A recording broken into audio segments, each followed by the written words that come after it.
Hey guys, welcome back. As you notice, I'm not in my hobby room. I am at my favorite local drift track, Rock Drift. I'm here with the owner, Zach Rogers.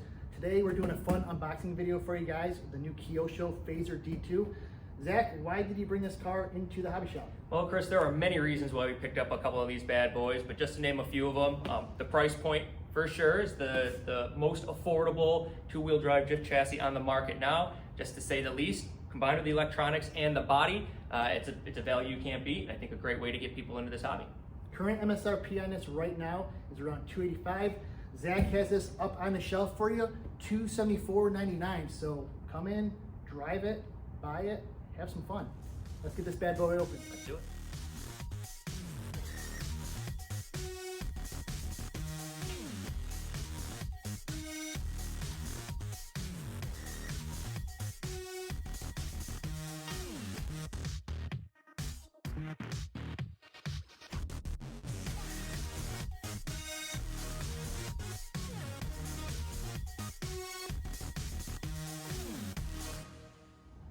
All right, guys, we've got the FAZER opened. We started to open it on screen and we just turned off the camera because this thing is packed really well. Tape, zip ties, cardboard. They want to make sure that when it comes to your house, nothing is damaged. So now that we got it out, it comes with the manual for the car. It's got the setup guide for the all-in-one gyro receiver. We've got the car, we've got the radio. Comes with a little nice gift bag for you, some body clips. It looks like the end is for the battery mount to hold the battery in. It's got the wheel wrench. So we're gonna dive right in. Let Zach tell you a little bit about the car and the really nice body that comes with it. Yeah, Chris, so it's definitely hit the nail on the head. One of the nicest things that I appreciate about this car in particular is the TRUENO body. Obviously, it's a lot more scale, probably more scale than any other RTR body out of the box, that's for sure. Not only do you get the this nice solid Lexan, right, it's pretty firm, it also comes with the mirrors, the windshield wipers, and also pop-up headlights. They don't pop up right out of the box, but they have the ability to with some aftermarket servos. All in all, looks really nice. I'll also mention a little something about the wheels. KYOSHO went licensed on these bad boys, so they come with Watanabe wheels. Something that is very unique to this car. You won't really find it on any other RTR. Something else that I really appreciate about it out of the box is kind of the suspension. It feels set up very well, kind of loose. Otherwise, you know, without taking off the top, looking forward to seeing what this guy has. And the scale realism is beautiful. This is actually a licensed Toyota body from Toyota. So licensed TRUENO AE86, correct? Yeah. Really nice, got the smoke tinted windows. The trim's done. For the price, you really can't beat it, Chris. I think we need to get the body off, check out the electronics, and then get this thing out on the track. We are itching to drive this thing. He's had it in stock for a few days, and we are waiting to get this baby open and start playing with it. Let's get it done. All right, we're gonna get the shell off, see what's under the hood. One thing we did note that you still need to provide your own 4 AA batteries for the transmitter, as well as a 7.2 nickel metal hydride battery for the chassis itself. So it's ready to run, but you need your own batteries. So Zach, how do we get that body off? It's a clipless body. Yeah, so we just simply flip this over here. There are some 2 tabs in the back bumper. We simply press those in. See these little notches, they'll come. Well, press these in. Notches pull up. Body slides out.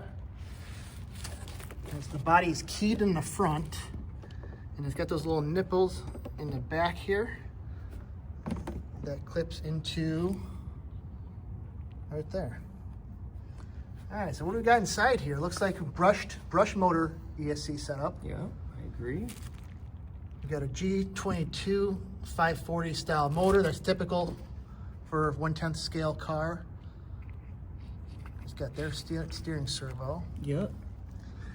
60 amp ESC, and what makes this one different than some of the competitors is their receiver gyro in one. KRG 331D is actually a drift gyro receiver in one. It's got the 2 pods on there to adjust the gain for throttle and the steering. Kind of cool chassis, Zach. Tell us about, it's got the kind of dual chassis. So what's the deal there? Yeah, so something tells me, being KYOSHO's first drive into the RC drift world, is that they're predicating this off of their this chassis off of their four-wheel drive FAZER. So I'm sure there's elements in here very similar to Team Associated, which we might consider as over-engineered. Right? They just want to make sure that this is durable, which again makes it a great chassis for beginners. You're free to experiment a little bit, drive around, hit some walls without worry.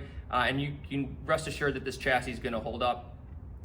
As evident with some fixed links on here, pretty much what a fixed link means is that there's no turnbuckle between the rod ends. So whenever you hit a wall, you won't be pushing in the turnbuckle. So this is, once again, a great chassis for a beginner, Chris. Chassis is adjustable. The stock wheelbase it's coming with is 260 millimeter wheelbase, but you can go as low as 240 millimeter for the smaller KYOSHO bodies, up to 273 millimeters. So it's adjustable wheelbase, so you can fit bodies like the Traxxas 4TAC, HPI, the bigger FAZER bodies from the four-wheel drive drift cars. So that's kind of cool that you choose the wheelbase you want for the body type you want to put on it. Yeah, that is awesome. So both drift bodies and touring bodies, the possibilities really are limitless with this chassis. 4-gear transmission, lock spool. It's got the plastic out drives, plastic dog bones.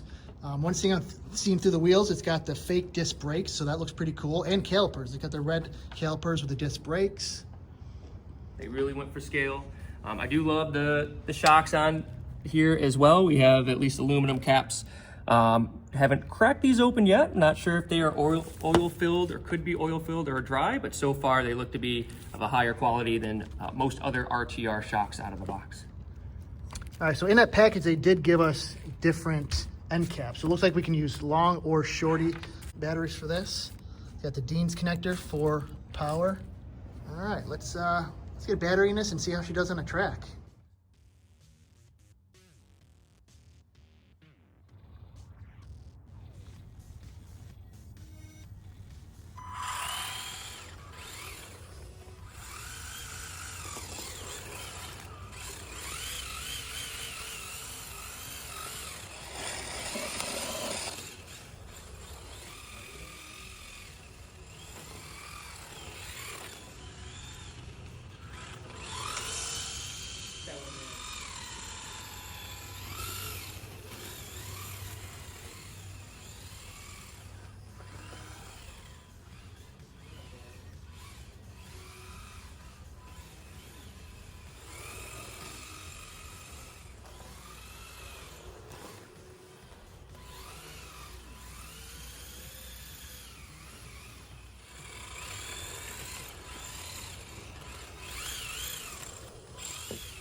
All right, guys, hope you enjoyed the video.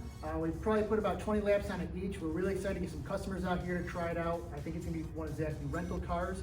For the price point, you can't beat it. I mean, everything's upgradable with time, but I think for what you're getting for under $300 out of the box, really nice car. Zach, what do you think about it? Yeah, I agree, Chris. I think it's an amazing car out of the box. A few things that I appreciate over many of the other RTRs that we've driven here before. The remote control, first and foremost. Now we are aware that the Team Associated DC-10 has a similar controller. What makes it really nice is the ability to adjust your throttle endpoints on the fly. Right, so once you kind of set your gyro and you do some fine tuning on here, you just handle the rest on the transmitter. Super easy. Other thing I really appreciate about this car here, Chris, are the tires. So typically, usually most of our RTR tires are softer. They require more power to slide, and this car doesn't have as much power as some of the LiPo powered cars. So these tires actually make it very easy to slide, very easy to get into this hobby. And again, drivable out of the box, really nice. 2, I'd say, minor adjustments on a gyro.